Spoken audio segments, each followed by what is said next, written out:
Welcome to the first Fathering the Fatherless Summit here in Hanford, California at Koinonia Church. We want to thank you for taking time out of your schedule to be with us this evening. There is no question to the fact that we are living in a fatherless generation.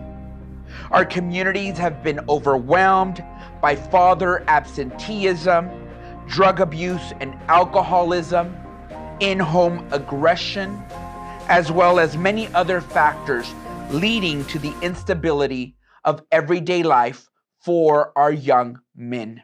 Yet we are here today because people and organizations have been in the trenches, on the front lines, helping to eradicate fatherlessness throughout the Central Valley. Today's summit is a reflection of that work, while tackling the current and future challenges of this problem. Because yes, this problem has yet to see triumph. As Michael Cohen, president of Achieve, a nationally recognized leader in education policy, says, to say we've tried this and it failed seems a bit premature, like snatching defeat from the jaws of victory. This summit will underscore the strengths, weaknesses, opportunities, and concerns in addressing this ever important topic. We will have a keynote speaker as well as a panel discussion. Our panel discussion will comprise of law enforcement, mental health and education, and community advocacy. The work has started, but there is so much more to do. Throughout this summit, we want you to engage with us, participate with us, put comments on the feed below if something sparks your attention, or feel free to ask questions throughout so that we can address them. We truly appreciate your dialogue and conversation. Thank you and welcome.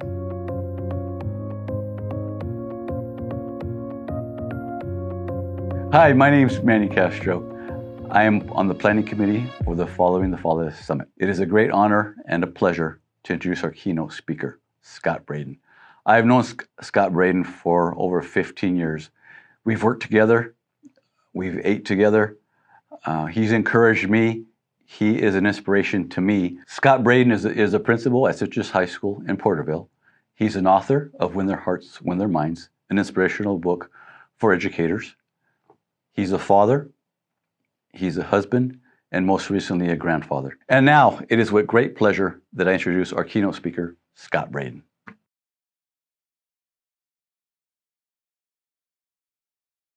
Every young person has a dream. Every young person has a dream. They may not know it yet, but if they dig deep and you pull it out and you give voice to it, give narrative, you can verbalize their dream. In fact, I would say figuratively speaking, every young person wants an ocean to cross and they want a mountain to climb. And they want to find that they've achieved, that they've accomplished, that they have great purpose and great meaning. Well, 25 years I've been in the educational trenches. And my second year of teaching, I met a young student by the name of Daniel. Daniel had a dream. It was a big dream. But every time he'd tell his dream to people, they'd laugh, they'd mock, they'd ridicule.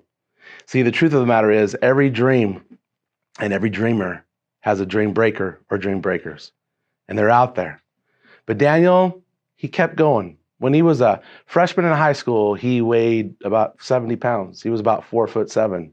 He was a tiny little guy, but he had a dream to play professional baseball.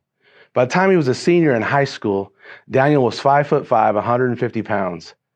He still was not the size to play professional baseball, nor were any colleges looking at him. But Daniel, he had a dream, and he dug deep, and he surrounded himself with dream makers, and they helped mold and they helped shape his dream. When Daniel went to college, he tried out for the baseball team at Santa Clara University. The coach loved his attitude, but told him he wasn't going to be able to make the team. But he did give him a job. It was called equipment manager. So Daniel took the job. In his first year and his second year, he didn't make the team, but he was the equipment manager, and he did his best. Inspirational, encouraging, supportive. He worked hard for all the players on the team. And he knew that his dream to play professional baseball was not going to happen. But one day, a dream maker, a buddy of his, saw him over the summer in a gym. He said, "Hey, Daniel, what about that dream?" He goes, "Yeah." He goes, "I've tried 2 years and I haven't been able to make the team at Santa Clara University." He goes, "Well, Daniel," he goes, "you ever thought about playing junior college baseball?" He goes, "No." He goes, "You should do it. Give it a shot. See what happens." Daniel did. He tried out for a junior college there locally in Northern California where he lived. He made the team. And that year, Daniel not just made the team, but he made the starting lineup and he became all conference. Well, his senior year, he went back to Santa Clara University, tried to walk back onto that baseball team. This year, he made it. That year, he made it.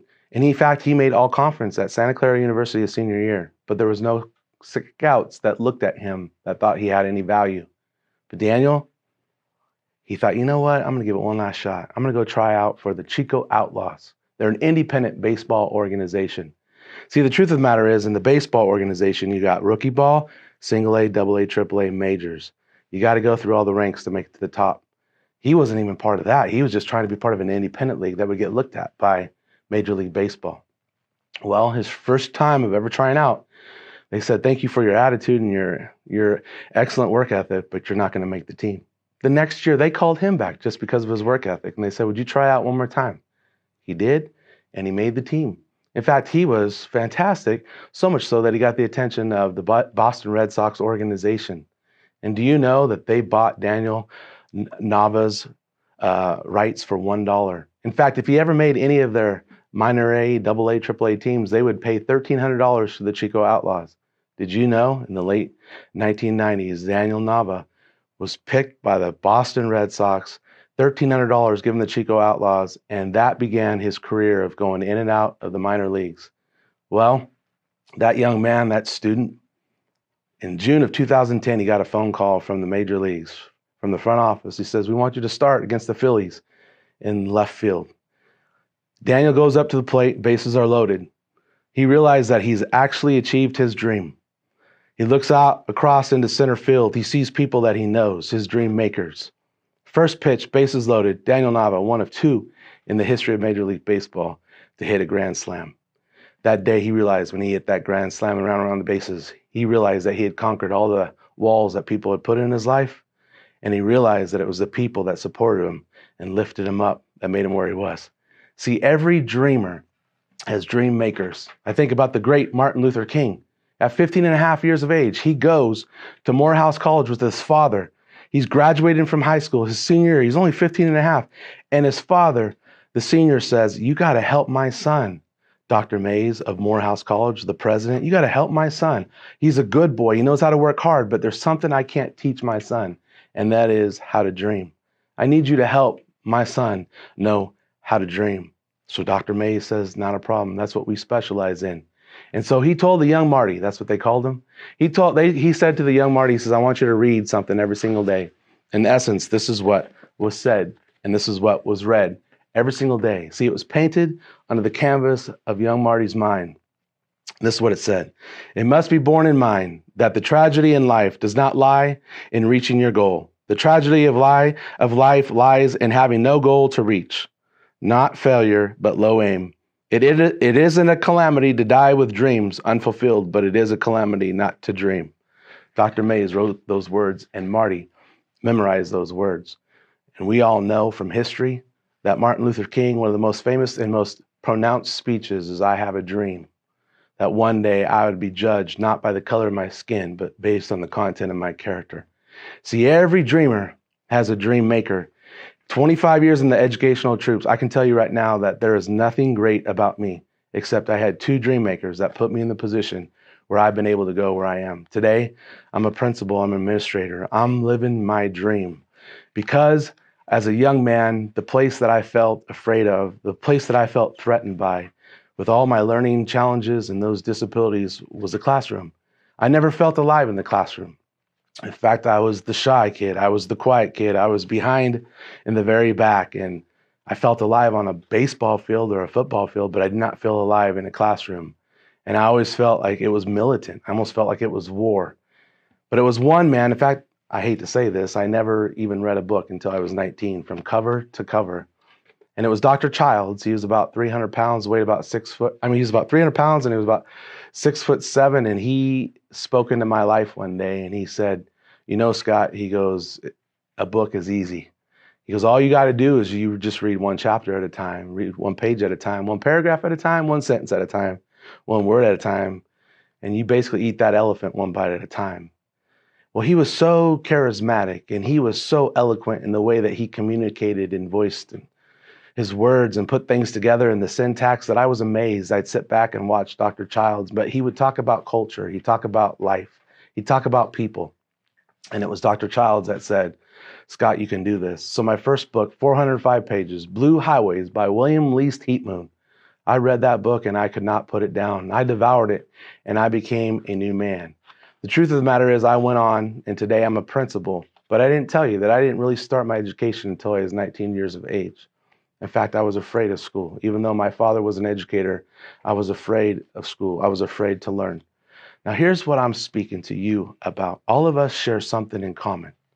All of us are at this conference because we have the position, we have an ability to advocate for young people, for a fatherless generation. Isn't that sad to think that in this country, that we are one of the most, first world countries, we're the most fatherless? Isn't that hard to think about? Isn't that hard to stomach? Well, many of you know that because you're in the trenches with these young people. You're giving your time, your talent, your treasure, your stories to these young people. You are the mentors for these mentees. You are the fathers in their absence. You are the mothers in their absence, and you bring that stability to them. We're all at this conference because we want to get more tools for our toolbox. We want more nuggets so that we can offer more resources, provide more opportunities. We want a collective collaboration so that our organizations, our institutions can come together and say, what can we do to address the fatherless? Well, let me tell you about this generation because I'm committed and I'm passionate. In fact, my wife and I have come to an agreement that when I pass away, there's only going to be 2 words that are going to be written on my gravestone, and it's dream maker. I have nothing in and of myself that's good. Only what the dream makers have put into my life do I have something to offer. Every day I'm sharpened by people that speak into my life. Just this morning, I got a phone call from my secretary that said, one of my 18-year-old students wants to talk to me. And she says, I desperately have to talk to Mr. Braden. Here's a little girl that had been running wild. She missed her court appearance yesterday. She's broken. She's down. Her mother and father have a bad relationship. Her dad is on meth, and she's in and out of homes, and they're not healthy. And she says, Mr. Braden, I need help. That's what reminds me of what we're all doing in this collective conference is we're thinking, how can we become the best that we can be to serve this fatherless generation? Do you know that this fatherless generation only, 38 minutes of meaningful conversation in the course of the week is a young person having with an adult? That's it. 38 minutes of meaningful conversation. This is a generation that's being called a barbaric generation, a generation of animals, a tuned out generation, a generation that's unromantic, has nothing to offer. But I look at this generation and I go, every young person has a dream and it's deep within them. And they may not know what that dream is yet, but with your partnership, with your connection, you're going to be able to give them great power and great authority and great purpose to their life. See, I'm reminded of an opportunity I had 3 years ago. I asked if I could teach a leadership class at my school site because I wanted to work on my pedagogy. And there was David in a class of 15, 16 students, just a small leadership class. And there was David.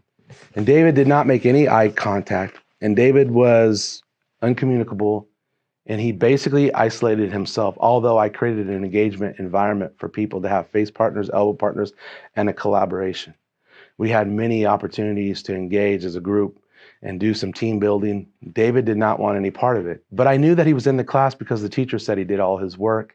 He was always on time. He had all the life skills that he needed to do and have to be in the class.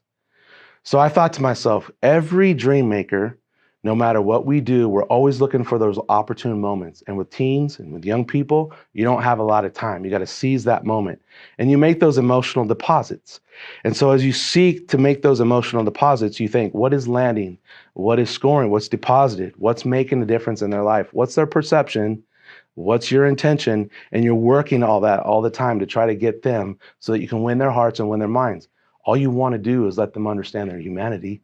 All you want to do is let them understand what their value and their significance is. And so on a particular occasion, I made many deposits with David, so I thought, but none of them seemed to land. But on one particular day, he was out at the basketball court. He was shooting hoops. And I saw he was playing with a group of 5 kids. They were just kind of playing back and forth, and he was shooting. He shot a 3-pointer. And he shot a beautiful 3-pointer. I mean, he had the right form, the spin on the ball, and he sunk it. It looked beautiful. And I just, out of my impulse, I said, "Great shot, Dave." And he goes, "Thank you." Next day, he comes into leadership class, and you would have thought that something changed overnight. I don't know what it was, but Dave started to look me in the eyes, and we started to have conversation. Well, 3 weeks passed, 4 weeks passed, and all of a sudden, I'm having multiple conversations with Dave. He'd finish up his work in the classroom. The teachers would say, "Hey, Mr. Braden, Dave wants to talk to you." He'd come into my classroom, and we'd talk back and forth. And I got to know about Dave. Boy, I fell in love with Dave. Just something special about Dave. And I just thought, man, what a special young man. I'd give him all the money in the world for him to pursue what he wanted to pursue. He wanted to be a contractor. He wanted to own his own construction company one day. And I just thought, man, Dave, you're going to be able to do it. And people would love to work for you. See, what I didn't know is that young man, under the iceberg, what you see was a whole lot of hurt and pain. He said the day that he had become a man was he was in 4th grade. That's the day he became a man. That's the day that he stood up to his dad, who was an alcoholic. And that was the day that he tried to defend his mother. Much to his chagrin, it did not happen, but it was the last day his father ever came back to his house. So we started to get to know each other, and I'd sow into his life and he'd sow into mine. It's amazing how much I learned from these young people, how much we all learn from these young people that we work with. Well, at the end of the school year, it was about a month before the end of the school year, Dave was a senior, he was going to graduate. My sister, who's a teacher, called me up and said, "I need you to do some motivational speaking for our 6th grade class."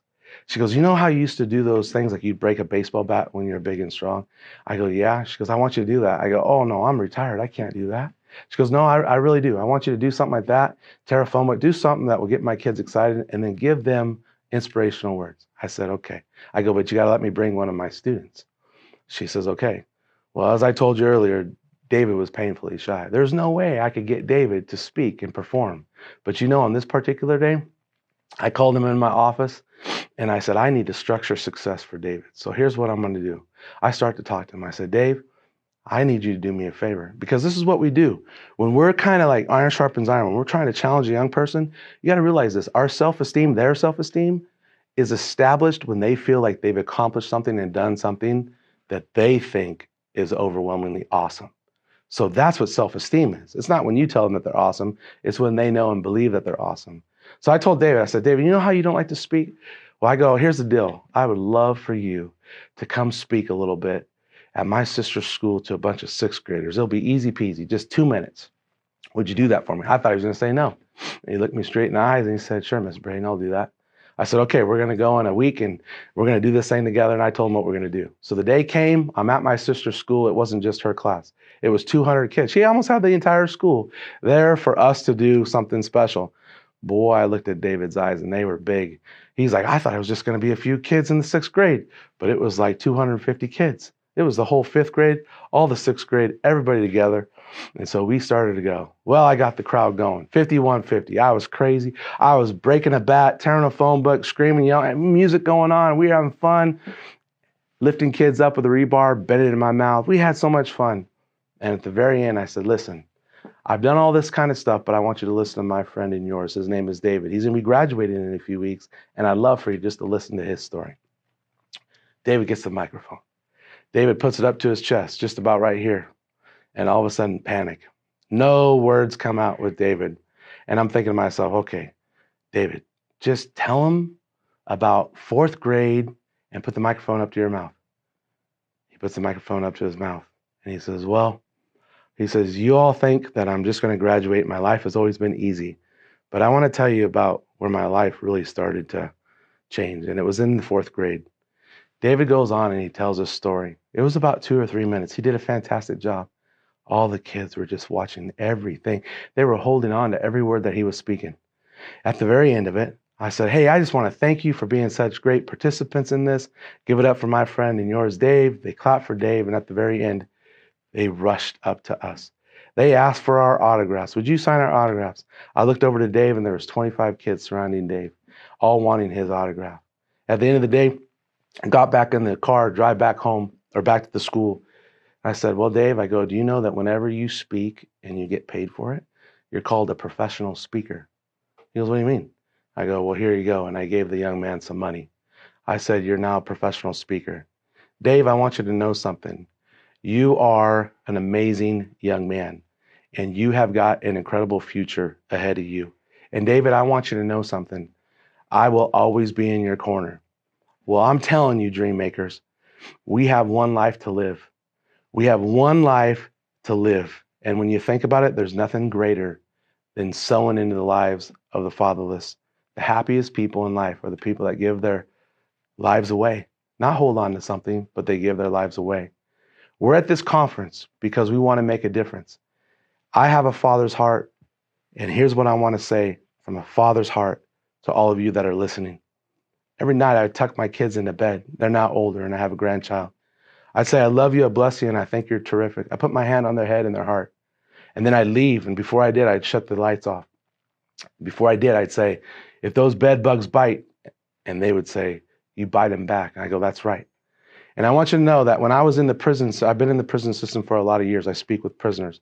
When I was in the prison system about a month ago, about a year ago, there was a man by the name of James. And he had told his story amongst 30 other men, and they had given their very best to speak into the life of 30 kids that I had brought for a particular field trip just to experience it. And James had said in the midst of the experience that he had never heard the words, I love you, from his father. Well, I remember hearing him saying that, and I remember 30 other people talking. And so at the end of that time, I said to James, James, I want you to know from a father's heart to a son, I love you and I'm proud of you. Thank you for giving all that you're doing for these students. Thank you for giving your best. A month ago, I received all his collections of poems, poetry, and prose, and much of his artwork. And he said, no man has ever told me that I've been anything in life. No man has ever said I love you and that they believe in me. Principal Braden, he calls me. James says, Principal Braden, you can do whatever you want with this stuff, but I just want young people to know that they're valuable.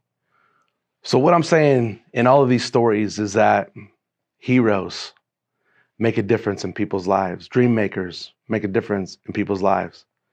One of my heroes was under 5 feet tall. In fact, she never stayed in a fancy bed, always slept on the floor. Several years ago, I had the opportunity to go to where she lived her life.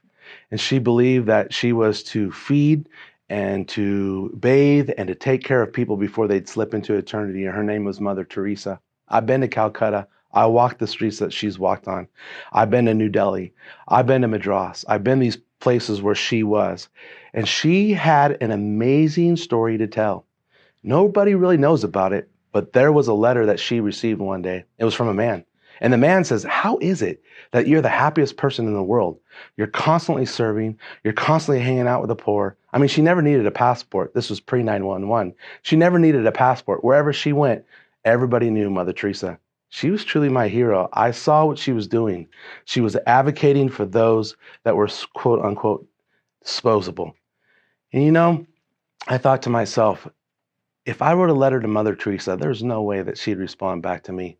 But do you know, Mother Teresa wrote this man back asking the question, how is it that you're the happiest person on the face of the earth? And Mother Teresa, she wrote back 4 words in a letter. Now, if I ever got a letter back from Mother Teresa, I'd frame that thing, put it on the wall and say, Mother Teresa sent me a letter. But the 4 words that she responded to, the question that she responded to, here was her 4 letters, or her 4 words. Find your own Calcutta. What she was saying is, find your purpose. In all of these stories, we all have the ability to connect with 1, 5, 10, 100. The truth of the matter is we were created to connect. We're created to be in community. We're created to win the hearts and win the minds. We're created to find the right keys. We're created to structure success. We're created to open up doors of possibilities. And with you and me and together, helping these fatherless and helping these individuals that have great dreams, but they need dream makers, with all of us together, we're going to see possibility. We're going to see vitality. We're going to see happiness.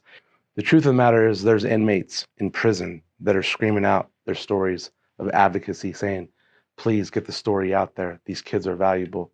And the truth of the matter is many of us are in the trenches, and we're just wanting organizations that will work with us and partner with us and give us all the tools that we need to make sure that our kids are not going to be abandoned, broken, and homeless.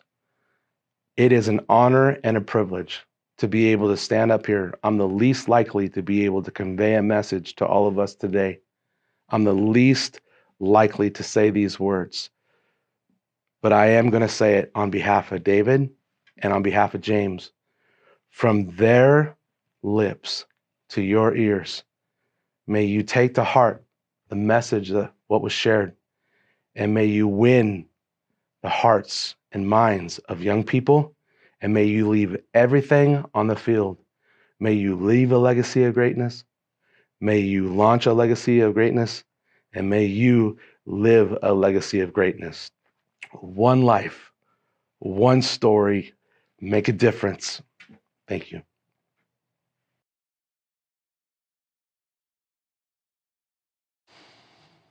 Hello, my name is Saint Ranger, a patron saint of found families and broken closet doors. I have crafted a crucifix from the busted hinges and drink offerings from red solo cups.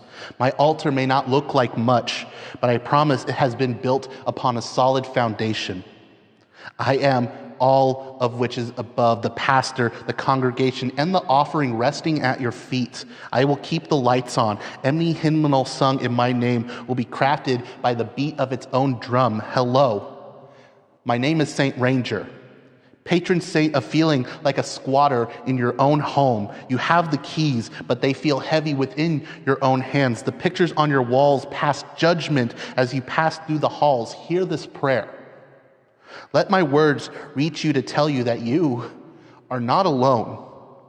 I know too what it feels like to be alone, to watch the world pass you by wearing rose-tinted glasses. They do not realize the thorns you have been left to grasp, the sacrifices that have been made to be seen, to be acknowledged, to be loved, to be seen anything remotely human. It has made me become a better martyr, learning from this pain. My name is Saint Ranger, patron saint of the sons and daughters who have had to find new families, who have become lost boys, who form tribes out of the fragments of their broken homes, who craft rosaries out of the wreckage, who cast spells in my name, who put their trust in themselves when everyone else betrayed them. These are my children now. These are my huddled masses yearning to breathe free, for the children who have felt they have had to grow up too fast, who have been afraid to being your truest self, to find peace within my family. The more you share with me, the less of a stranger I will become. Hello, my name is Saint Ranger, patron saint of the fires inside you, holding on for dear life.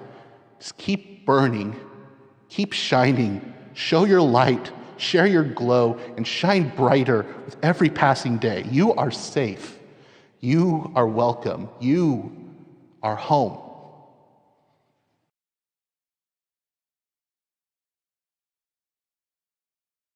Thank you, Mike, for that great spoken word. Now we are going to transition over to our panel this evening, and that panel will be introduced by Pastor Andrew here at Koinonia Church.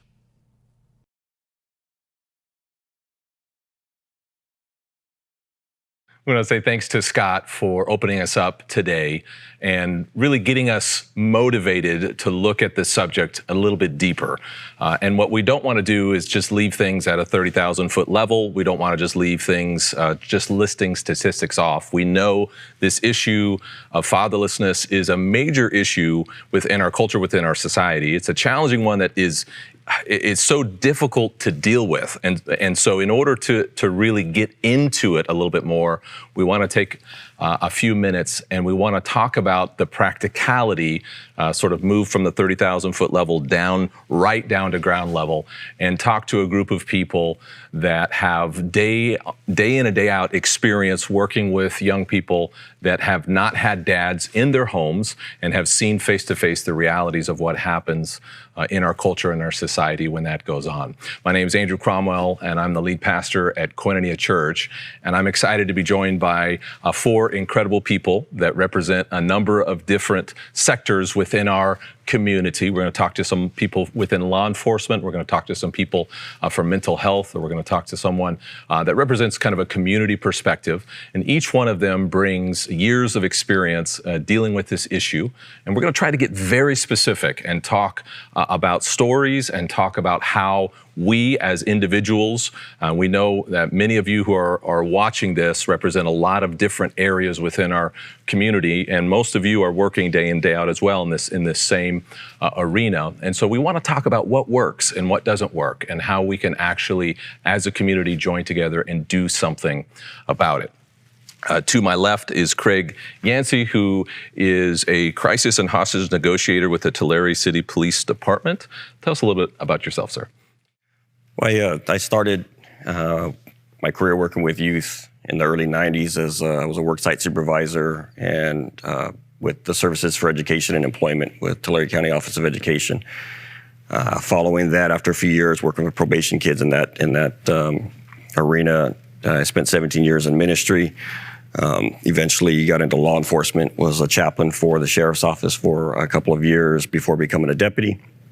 After a couple of years at the sheriff's office, about 8 years ago, moved over to Tulare Police Department.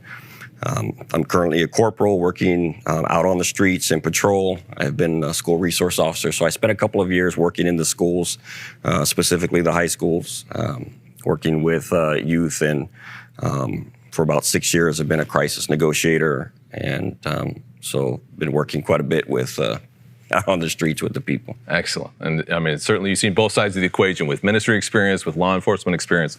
Wonderful to have you here today.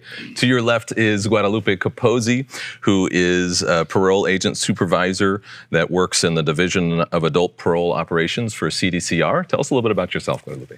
Currently I work as a supervisor, but throughout my career, I've had the pleasure of working with different types of offenders, from young men 18 and up to women, people who have had been committed for second strike offenses, sex offender offenses, and everything in between. So in the last 24 years, I've got to do a lot of different things. Besides that, I am currently on the board for Champions, and we oversee one of the biggest inpatient drug treatment programs in the Kings County. So I get to do that type of work as well. That's fantastic. Well, welcome. We're glad to have you here as well. To your left is Carlos Garcia, who is now the new Director of Community Development at the King's Gospel Mission. Congratulations, by the way, in your new role there. But that's not the first time, of course, that you've had a role within a community organization. Tell us a little bit about yourself. Sure. So I got started working with adolescents, and I was a youth pastor, and got into ministry. And so I got really heavily involved with working with youth that were involved with gang culture and the drug culture and just the brokenness that comes with a lot of family situations. And so from there, I also went into the counseling field and was a counselor with West Care, and soon became a program coordinator working with the schools and probation and the larger community. And so now I'm like you said, with King's Gospel Mission as a director. And so now I'm seeing the full spectrum of the effects of fatherlessness. Excellent. It's great to have you. And then finally, we have to your left is Brett Woolman, who is a counselor for the Tulare Youth Services Bureau. Tell us a little bit about yourself. So I think it really, everything started with me. I went to the Marines when I was younger, and then kind of was finding myself in my youth, going through everything, the odd jobs, and I got into the social service, mental health field.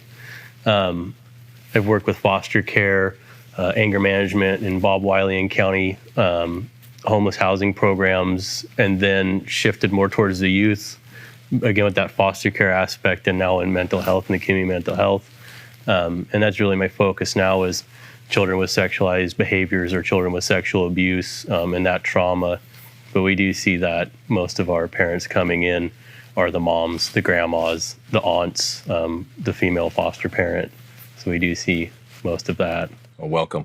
Thank you all. And we should note that we've got 2 representatives from Kings County and 2 representatives from Tulare County. And certainly in this event, we're trying to unite 2 counties together. We recognize that this issue, it really feels intractable. It really feels like one of those difficult issues that we can't get at very easily. And it's only going to be solved, or we're only going to make progress on it if we really do work together. So I'm excited to talk to you guys a little bit, and I want to just begin with this question, and our hope really is to have a conversation here. So just feel free to go back and forth.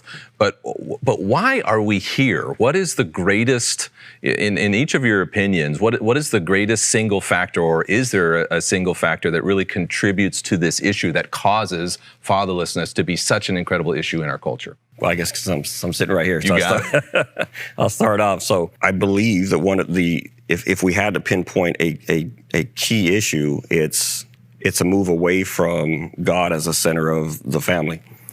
There are a lot of, I think, issues that drop down from that affect fatherlessness, and because we're made up of so many different individuals, there are so many different things we can point to that cause individuals to not be there in the family.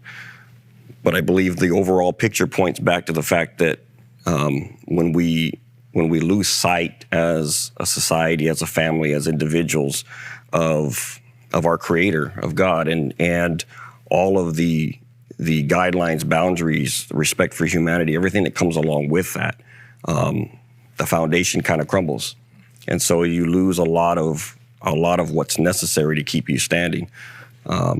So. I mean, we can go into more detail as we go on about what those different factors are. But the bottom line is, if we don't have a foundation, if the foundation's not there, then you're wobbly on your stance and you're subject to fall down.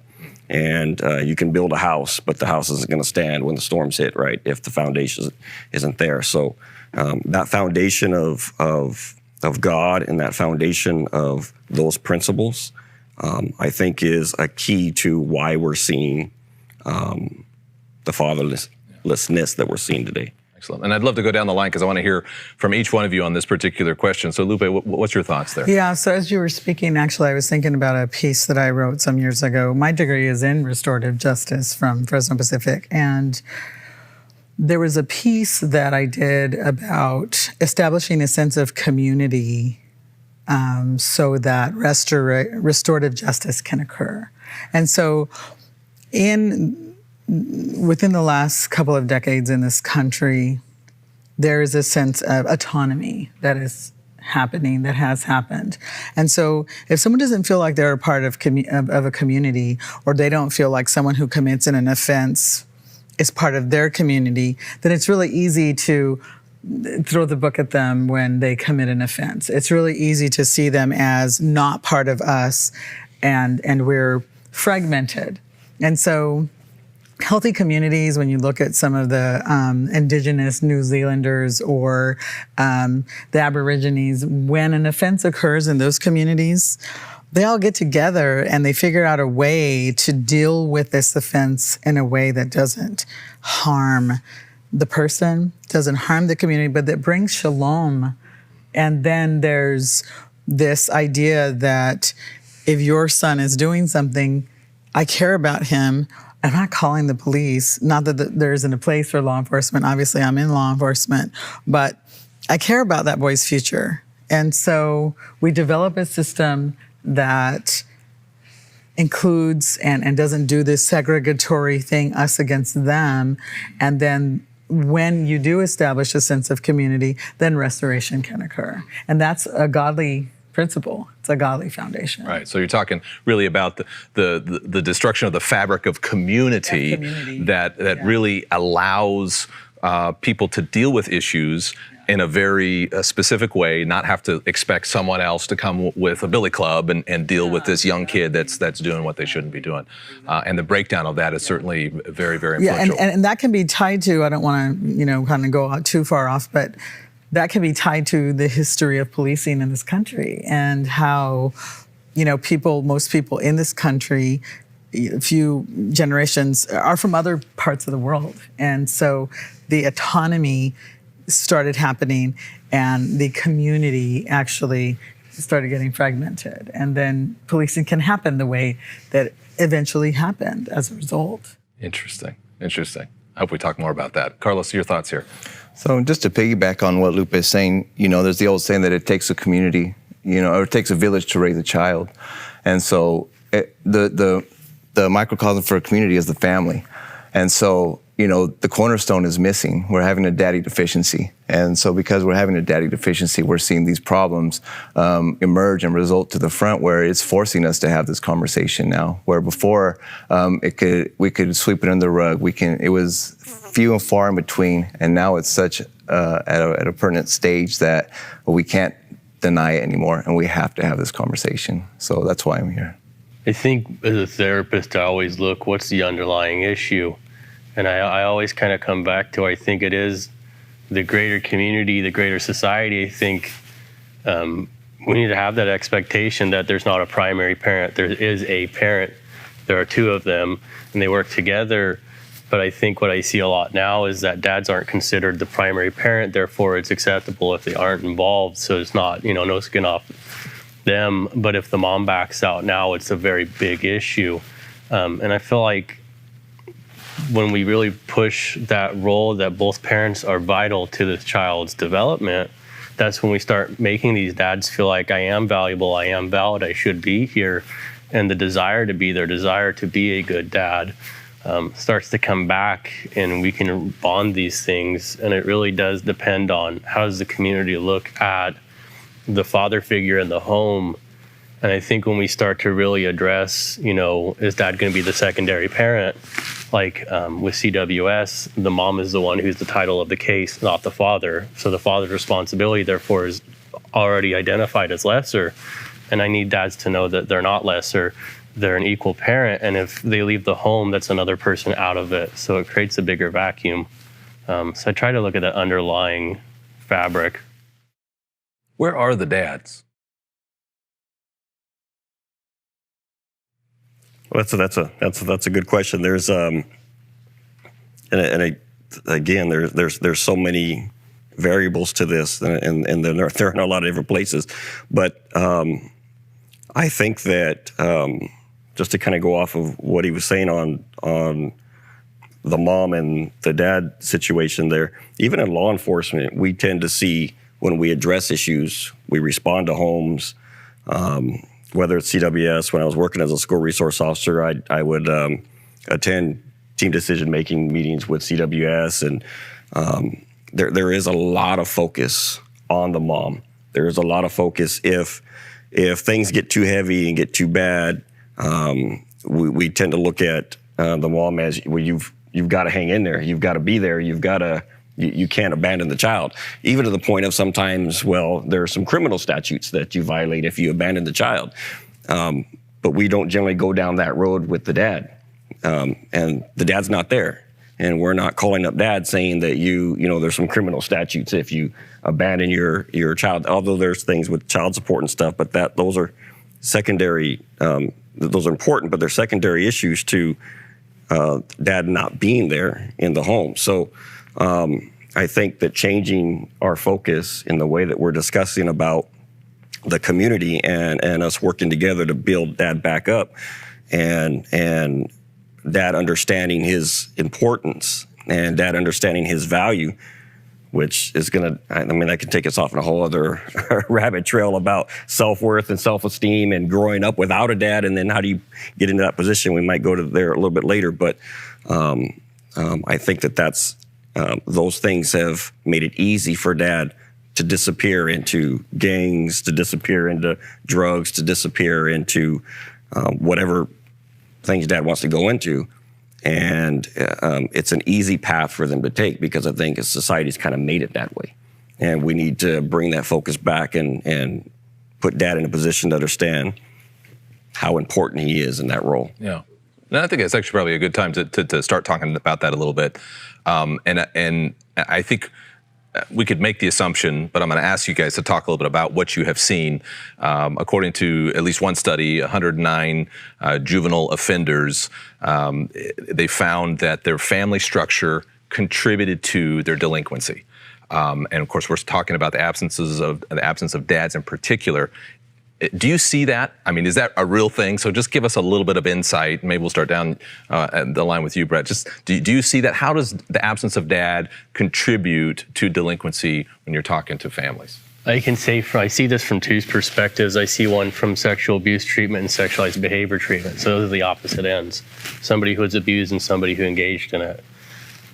Those kids that I treat that have engaged in those behaviors, almost every single one of them is from a divorced family or a fatherless family. And it's very odd because we do some of the ACEs evaluations to look at the adverse life experiences, and a lot of these guys don't have other adverse life experiences outside of my parents separated, or maybe somebody went to jail and that's where dad went.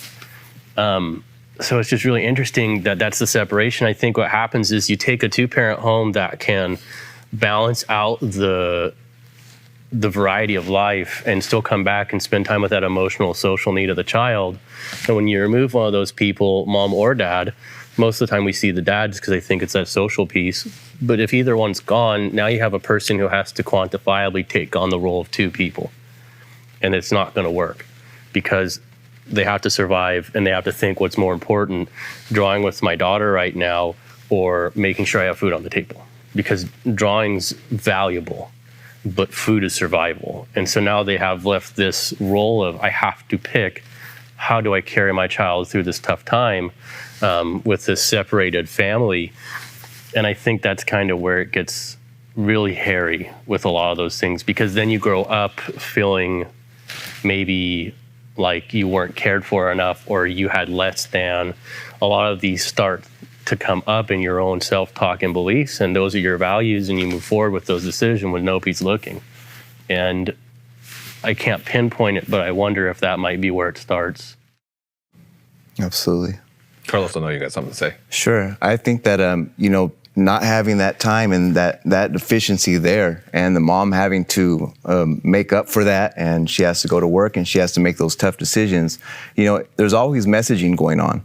And so whether it's what our intentions are, there's always messaging, and kids don't always understand the complexities of life. They don't always understand all the expectations that are on the parent, and so they interpret it from a child's lens. And all they know is they're not getting the time, they're not getting the attention that they so eagerly want. And so when dad isn't there and mom isn't there, or mom is there, but she's dealing with brothers and sisters, or she's still dealing with dad, or whatever the case may be, she's being responsible, doing what has to be done to take care of the family. You're left to the curb, and you have to pick up, or most teens pick up, and that's social media, and you look to your peers in school, and you look for validation and affirmation from others, and whoever will give you that time and attention is the person that you're going to give your heart to, so to speak. Father Boyle, who is from Homeboy Industries, this is a quote from him. He says, "We don't go to the margins to change others.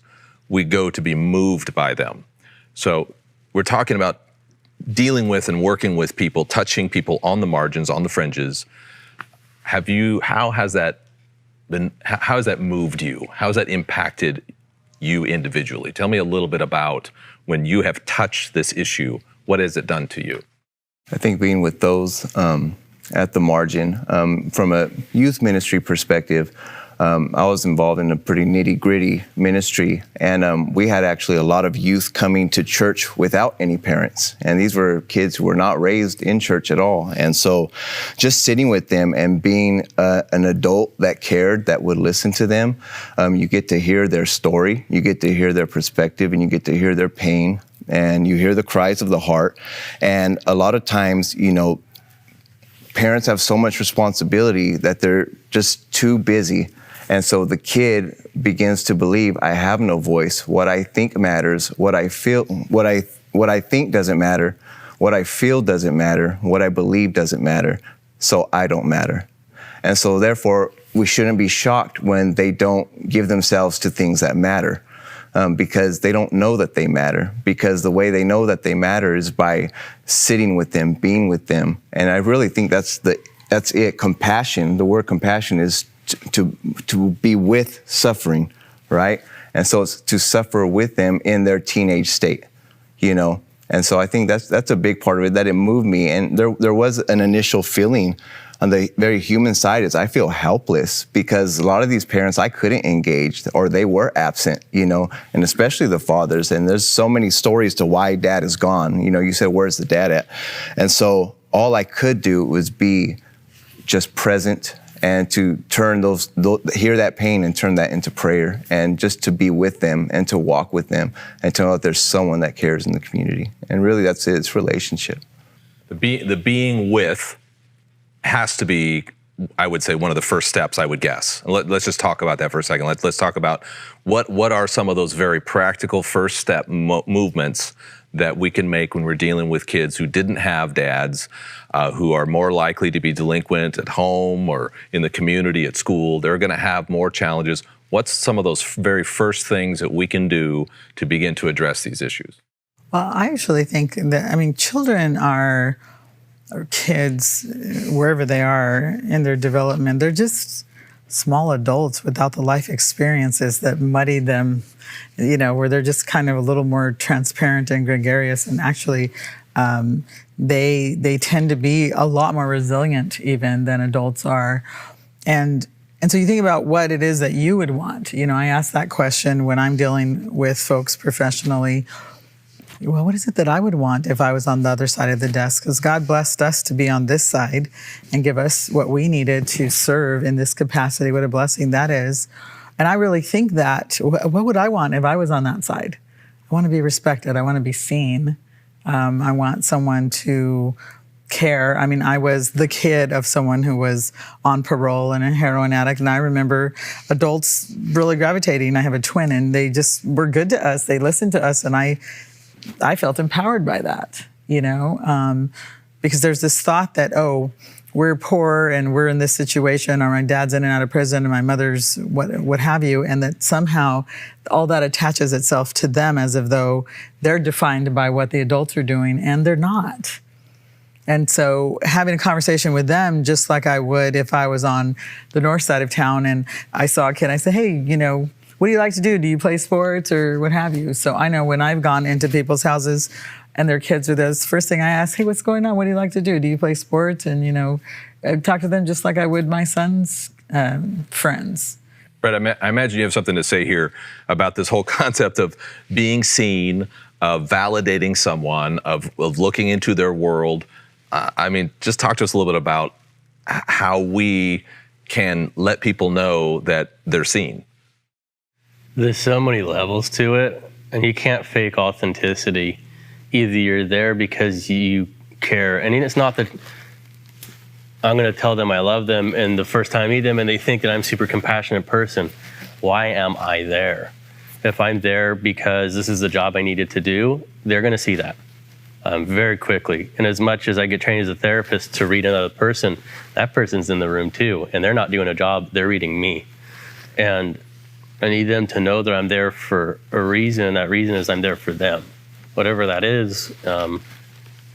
I've worked with guys when I was at Bob Wiley stepping down out of the prison systems that are done with everything. They just want to go home and see their grandkids because they missed their kid's life. They missed everything else. It's all gone. So they say, I've learned what I need and this is where I need to be. But you can't get that message from them if you don't spend time to get to know them. And that's really what it comes down to, is that relationship. When you're talking with that person, if you never would have brought up the subject about the baby or any of that stuff, you never would have got anywhere, because he would have been thinking about that the whole time. So you can't bypass the need of a human to do business. It doesn't work that way. And I think that's always the core of it. It's the relationship you build with another person. That's powerful, because I think so often what we want just in our culture is a couple of magic words that will solve an issue so that we can move on to the next thing, so that this box can be checked off, and I can, so the whole transactional interaction that happens so often in our relationships, where we see that person as a means to an end. I'm trying to do my job, or I'm trying to get you to the next thing. That somehow we have to exchange that for a much more relational, compassionate, oriented view of other people. And I'm not sure how we're actually going to address this issue until we first address our own issue with wanting to see other people as, you're in my way, you're a problem, you're a barrier to me getting where I'm going. And something has to change in our community. Let's take a second and just dream with me for a moment here on this panel. How in our communities can we begin to work together differently between agencies? How can we begin to work across, whether we're talking about law enforcement, we're talking about business, we're talking about mental health, what can we do about this? What isn't happening right now that needs to happen for us to actually help solve this issue? Yeah, I say this with no reservation, that we really have to start seeing others like we see ourselves. We have to start seeing them the same way we see our own children.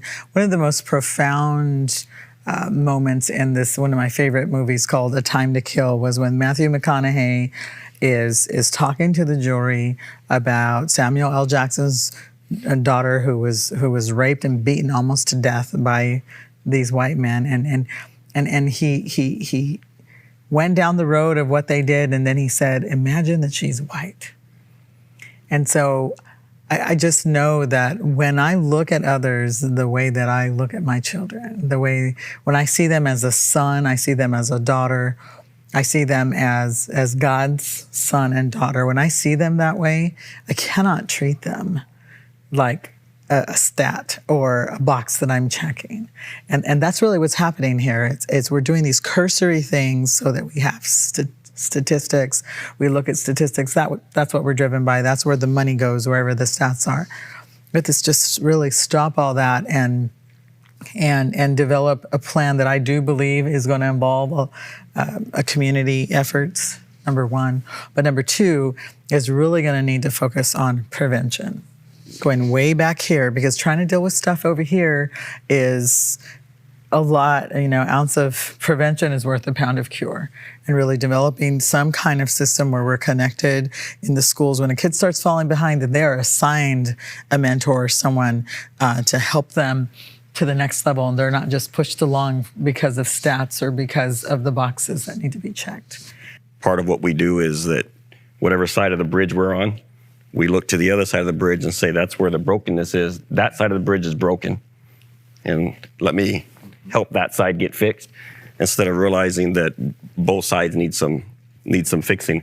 And I mentioned this, got an orange tree in the back. Gives me some great oranges every year, but it's got some really big thorns. And so every now and then I've gotten pricked by those thorns. And so we tend to, in life, I think, lose sight of how valuable the fruit is on the tree, and just think about the fact that that thing's got some awful thorns. And so we ignore the tree or want to cut the tree down and say it's an awful tree and lose sight of the valuable fruit. And we do that with people. And I think that's the point you're making, that we have to see the value in that human being. That's a human being. As we were having that discussion earlier, there's value there.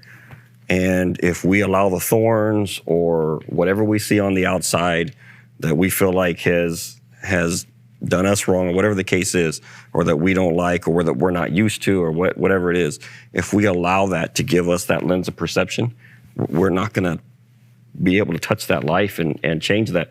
And so we got to change our perception about who it is we're dealing with. And we all know that as human beings, it's easy to build that wall in every aspect of life, even as parents. You can have multiple kids, and there's one that listens all the time and then one that doesn't. And so it's easy to react different. Are you in my house, or what's the story? Right. So you have to realize they're all of them are my kids, and I love them all. And so I think that that's kind of a key to that. And then as far as working with the different agencies, that's another area. There's a lot of frustration between agencies sometimes and just working in the community. In law enforcement, we deal with probation, parole, youth services, CWS, adult protective services. There are so many different agencies, mental health, and in all of those different areas, we all have our own frustrations and budget constraints and issues. But I think that changing this understanding, these kind of conversations is important towards even building that type of relationship to where we can work with each other and pool resources to affect lives when we know that this individual, so that we're not just passing them off. So I'm not just making an arrest and then sending my report, forwarding it to somebody else to review it, you know. Carlos, you work with a community service organization. Talk to me a little bit about what you'd like to see happen. I think a lot of it just has to do with having more conversations on a personal level, because I think like we have things like King's Partnership for Prevention here in Kings County, where a lot of different organizations and service providers come together, and we have great conversations, and that is a beautiful start, and a lot of good has come from that. But after 9 to 5, what happens? And that's where, you know, oftentimes we're tired and we're burnt, and we're taking, you know, going back to give our time back to our own families. And so really it's just, I think it's hard because it goes all the way back to culture in general, though. We need to slow down. We really need to slow down, because we live at this frantic pace that is not sustainable. And we're moving so quick that we don't take time to cherish and value relationships. And, you know, I live by a saying that relationships grow at the speed of trust. I got it from a book, and it always stuck with me. Relationships grow at the speed of trust. And it all boils down with trust and learning how to have relationship with each other, to connect with each other, and to give other people the benefit of the doubt, and to have that straight-spaced approach, and just to know that conversations change the world. At least they start to change the world. And just partnering together and getting back to community, like Lupe was saying, because it really does boil down to community. I need to know that, you know what, I don't have to live in fear, because fear is gripping so many people. You know, we live in fear, and so we're self-protective, you know, when it comes to work. You know, we're worried about, you know, our money, we're worried about our job, we're worried about this, or we're going to meet our quotas, or whatever the case may be, right? And there's so much pressure and expectation, and the bottom of it all is fears. Right? And then we got to get back to faith, trust, hope, love, and just coming alongside each other, walking with each other, and slowing down. Well, I think there's no doubt about it. It has to begin with somebody, right? It has to begin with us, and all of us, wherever we're at, whatever organization we're at, whatever community location we're at, we have to ourselves own this issue. We have to own our community. I live in this place. And I think at the end of the day, we are realizing, whether it's this issue or other issues, that these things are not gonna be moved by one organization. They're not gonna be moved by law enforcement alone. They're not gonna be moved by King's Gospel Mission alone. No one of us, they're not gonna be moved by churches by themselves. No one of us are going to be able to truly tackle these issues by ourselves. It's gonna require us to start talking. It's going to require us to start trusting, to be willing to go that extra mile, which is so difficult because I would just want to go home, right? I want to get my stuff done and I want to go home, but we're going to have to be willing to go the extra mile. We're coming to the end of our time here. I just want to just end with this, maybe a few words, if you guys do have thoughts. Recently, our governor here in California passed SB 823, which changes fundamentally the juvenile justice systems, right? It's going to close all of the facilities where youth have been essentially incarcerated, juveniles have been incarcerated, and what's that going to do? I mean, we don't really know yet, but project for me, is that going to help, or is that going to hurt and move forward on this issue? Well, so I see it as a restructuring and just reimagining the way that we are doing corrections and rehabilitation, and we're doing it in a way that really makes more sense. When you think about the communities being more engaged with the youth. When you look at restorative justice and what restorative justice looks like, it's just a really quick example. I got to mediate a restorative justice offense with an 18-year-old female who was a part of a 4th of July thing. They were, they had the fireworks landed on a house, everybody took off. She got caught out of all of the youth that were together. There was a woman in there was a child in there, and she got charged with arson of an inhabited dwelling. You guys know that's big time. She's going to prison. So with restorative justice, we actually got to sit down. We got to talk about this. The victim got to sit down and meet with the offender, which that never happened before. And the victim got to see the offender was this young girl who was headed to Fresno State. And so we came up with a plan that she would do these community service hours. This would happen. The judge would, vacate this if she accomplished everything. And all of that happened. And with the old system, she would have went to prison, period. Those are both strikeable offenses. And so it's really backing away from this real kind of, hard nosed way of looking at justice and being more community about it. These two were able to meet each other and actually care about each other. And that's the beginning of establishing a sense of community. Very high hopes for it. Tulare County, there's drug court, there's mental health court, and there's also veterans court. And those are in lieu of direct punishment, which as a therapist, as somebody working with behavioral stuff, punishment is the very last thing in my book. And it always will be, because it doesn't teach a lesson, it just teaches fear and breeds more of that. I think for me, hearing those stories and hoping that people can come through and see, especially the children, they're not even functioning yet. I went to Iraq and I came back and I was 20, and I got processed out of the military for doing drugs after my combat deployment. Nobody stopped to ask me that my dad died before I left or my wife left me. That was not a part of the equation. I was just doing drugs, therefore bad, bye-bye.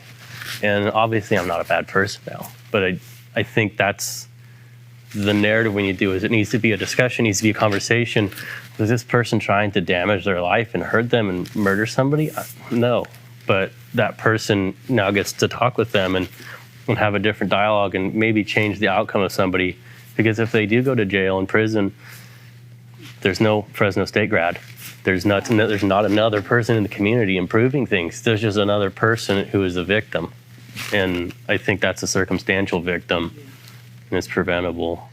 Yeah, and I do want to qualify this, though, by saying that some people do belong in prison. There's some dangerous people who have done some horrific things who need to be away and need so that we're safe.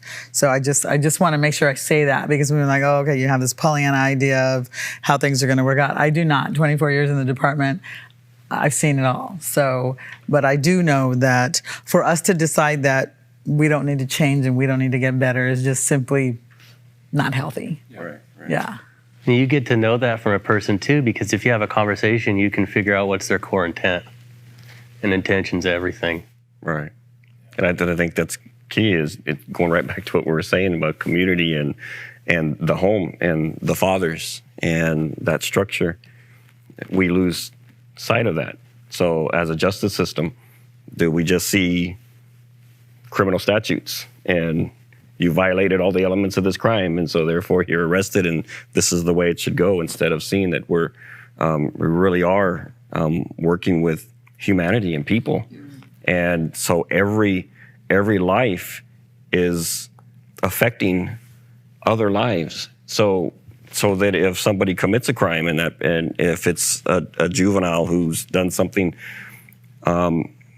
there's a mom, maybe a dad, there's some siblings, there's other family members that are affected by, and there's so many ways that affects families. And so when we look at the bigger picture of what's being dealt with, I think that all has to be brought into account when we're talking about restorative justice and all the things that we do and the changes that we're looking to make. And so,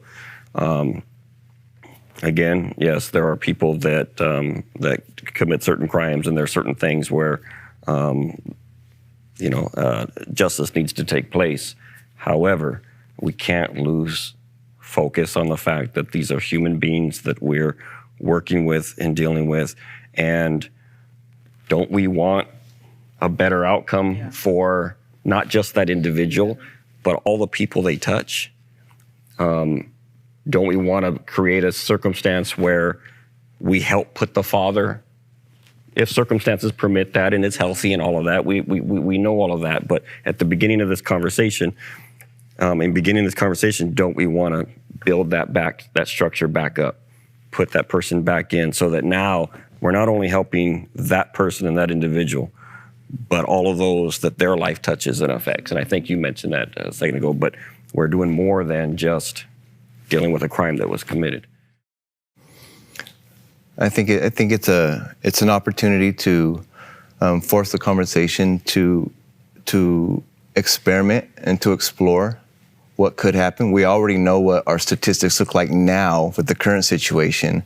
We already know that just penalizing is not the answer, because, you know, one thing that people got to keep in mind, they may go to prison, they may be your neighbor in a few years later. And if we did not have the heart set, not just the mindset, but the heart set of compassion and empathy to see them through, you know, in a system way, that you know, we still end up with the same problems. And it really goes back down to the very humanness of it all, that there just needs to be a relational component to it all, that even if there needs to be some penalization, so to speak, some disciplinary, some correction, we're not throwing you away.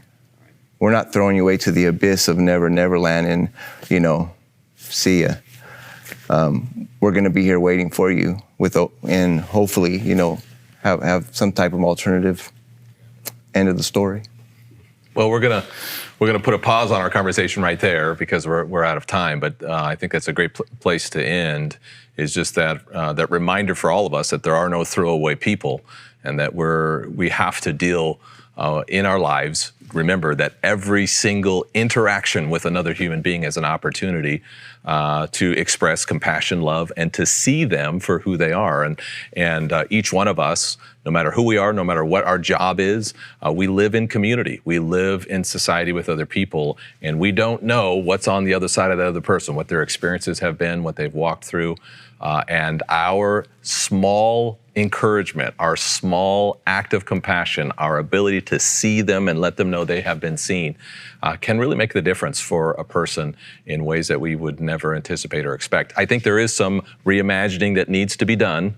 There is some work that we have to do, but we've got some tools and resources to do it. I want to say thanks to each one of you guys for being in the trenches every day, not just for being a part of this conversation, but it's clear that your hearts are engaged daily in this issue, that you haven't given up hope, that you still believe that there can be a change. And I believe that we live in the kind of community that believes that same thing. So we're going to pass it back to our MC right now, and I'm sure you probably have some questions as well. You probably put them in the chat.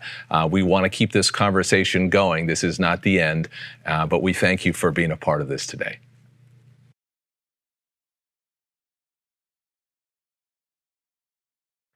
Over the course of these past few years, we have seen organizations and individuals stepping up to the plate.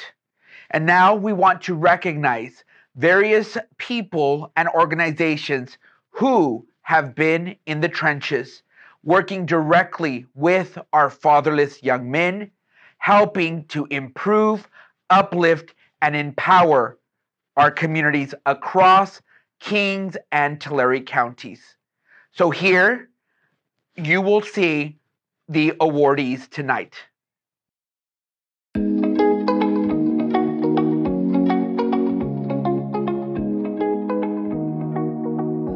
Good evening.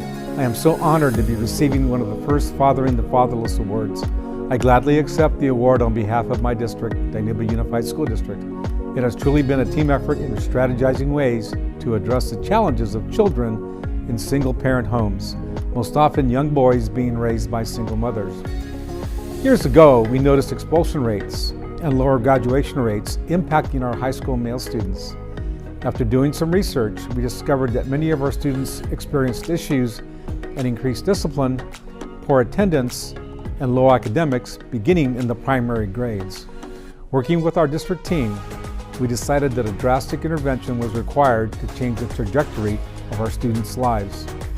With the strong support of our school board and school staff, we decided to provide mentors for our students in our elementary schools.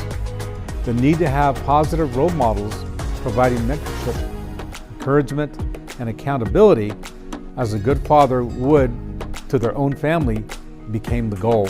We partnered with Campus Life and Big Brothers Big Sisters to provide mentors for our students. Working with Campus Life Executive Director Bruce Smith and Director Al Cerno, we have now provided year-round and in-school mentorship connections for hundreds of students. Thank you, Supervisor Valero and Fathering the Fatherless Committee members for recognizing the work of Dinuba Unified.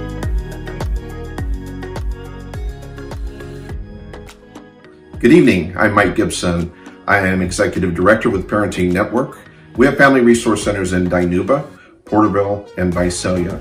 And we are so honored tonight to receive our award for our Project Fatherhood program here at Parenting Network, and especially from an organization like Fathering the Fatherless, who is promoting fatherhood and the importance of fatherhood in Tulare County.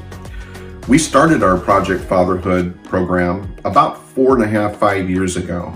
And a very important part of that was a person that wasn't able to be here tonight, Mr. Paul Prado. He's one of our program managers. And unfortunately, his family is down with this nasty COVID-19 virus. But I know Paul has put everything into this. He's put his heart and soul into this, and he has promoted this. And he's taken the curriculum and just made it's a dynamic program. And I know he would be the first to want to thank some other folks. Christina Osorio, who is a program manager in our Visalia office, who's in charge of the Project Fatherhood in Visalia, and two very important people, Sean Mooney and Charles Blankenship, who are both instructors for our Project Fatherhood. And we've seen so many miracles happen in this, where we've had dads that have no concept really. They've never had a dad, or they've had a problem dad, or different things that have happened, and coming and just not having any idea how to father. And through these courses and through this interaction, they learn. As a matter of fact, Charles started as a client in our Project Fatherhood, and now is an instructor and a full-time employee of Parenting Network. Again, we want to thank your organization for this award, and we will continue to support fathers, and we hope every agency will do the same. Thank you very much.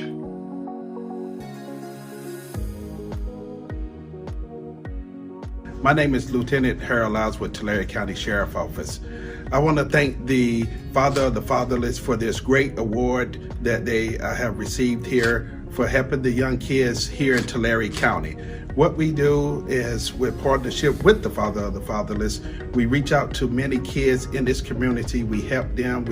We provide sports, we provide mentoring, we provide food, and we provide a lot of opportunity for these young kids that they wouldn't have without the help of the Father of the Fatherless and the Tulare County Sheriff Office Youth Development Unit.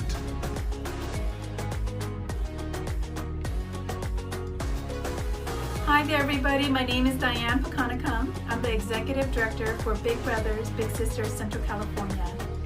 On behalf of the children, our board members, parents, guardian, mentor, staff, and I, thank you, thank you, thank you.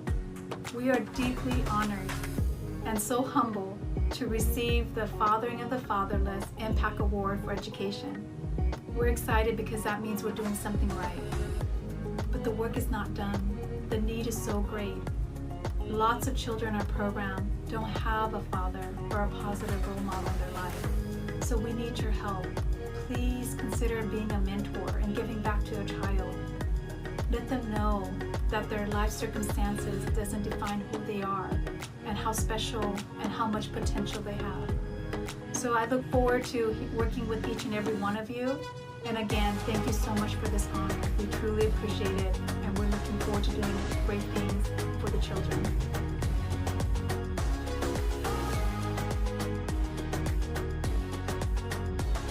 My name is Ken Sawatsky. I'm the athletic director at Orosi High School. have the privilege of working here for many years, working with all of our kids, and also working with at-risk kids in our in the classroom setting. And I just am very deeply humbled and to receive this award as being recognized to someone who has had involvement in the community working with our youth.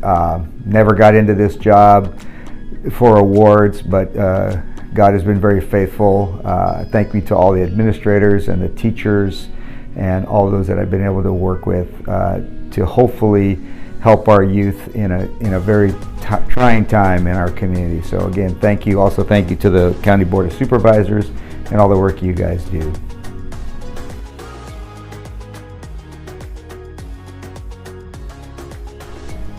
Hi, my name is Michael Mesa. I'm 21. I live in Tulare. I want to thank Following the Fatherless for this award, and me as a young dad to a 2-year-old, to my son.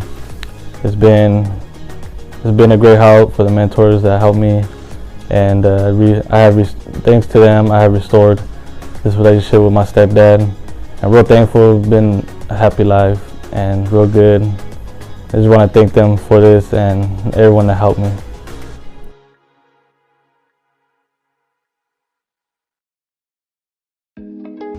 Hello, my name is Ruben Ferrer, and I'm from Woodlake. And I want to thank the Fathering the Fatherless Committee for recognizing me with this award.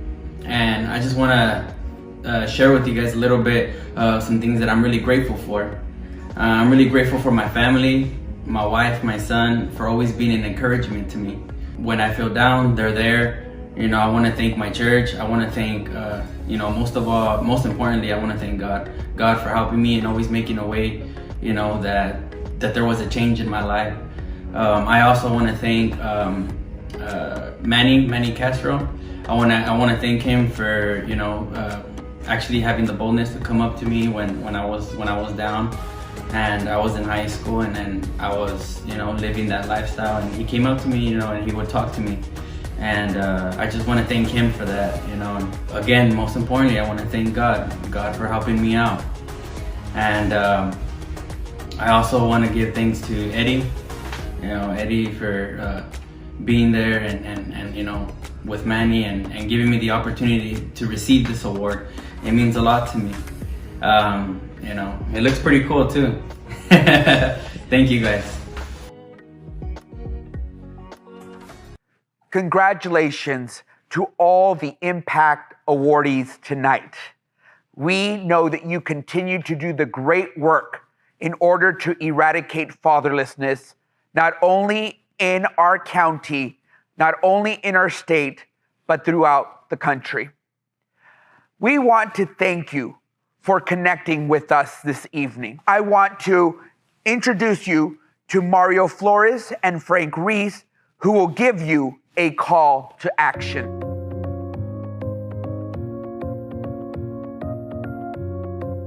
Hello, so my name is Mario Flores. I am the Community Director at the Lighthouse Rescue Mission in the city of Tulare. And today I want to thank you so much for joining us, being here, and just talking about this important subject of fathering the fatherless. This summit is such a big topic for a lot of our counties, and we're so thankful for our keynote speaker and also our panel for joining us. And we definitely want to thank everyone that's watching, and also want to say that we also want to have an action plan put together for those that are watching. And Mr. Frank Reese is going to share a little bit of what that's going to look like. And so, again, thank you so much. Frank? Thank you, Mario. Hi, my name is Frank Ruiz. I am the Executive Director for Champions Recovery. And I was just amazed by the conference that we all participated in. And I know a lot of you may be thinking, hey, what's next? This is all great information, very inspirational, but how do we act now on this? How do we go out and make a difference and put into action a lot of the calls that we've been hearing? And so we will be following a framework, a call to action framework that's actually put together by the UC Davis Equity Summit. And so we will be doing this as a community, both Kings and Tulare counties. We're going to be calling stakeholders together to stand for the cause of fathering the fatherless in our communities and being a change agent that actually doesn't just talk about the problem, and doesn't just complain about the problem, but actually looks at being the solution to the problem.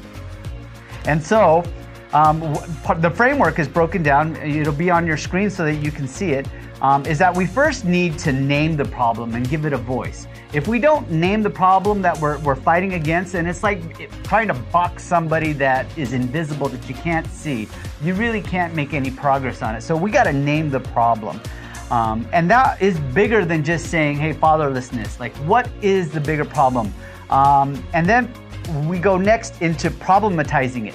And that's just a fancy word for saying that we build a critical consciousness where the community and every person knows, hey, this is a problem. There becomes awareness of the problem. And then, of course, we got to lay out, once we do that and really put the framework down, now we can actually develop action steps. What are we going to do to positively combat and make progress towards really bringing change and hope into our community? And so the act of becoming an ally or building alliances to change our current reality in our communities. And that's what we're going to be doing over the next few summits that we're going to be bringing together. So this isn't the end. This is only the beginning. And we look forward to partnering with you and our communities to see some amazing work happening, and this being just the start, the call to action.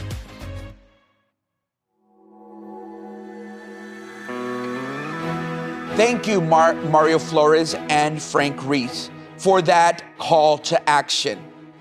I want to thank all of you for connecting with us this evening.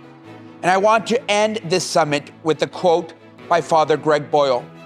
And he says this: "We choose to stand with the disposable so that the day will come when we stop throwing people away." And this is what we're doing here tonight, is to shed light on an issue that is plaguing our community, but that we will continue to find the solutions in order to eradicate it. And we will definitely continue pressing forward. Thank you and have a great night.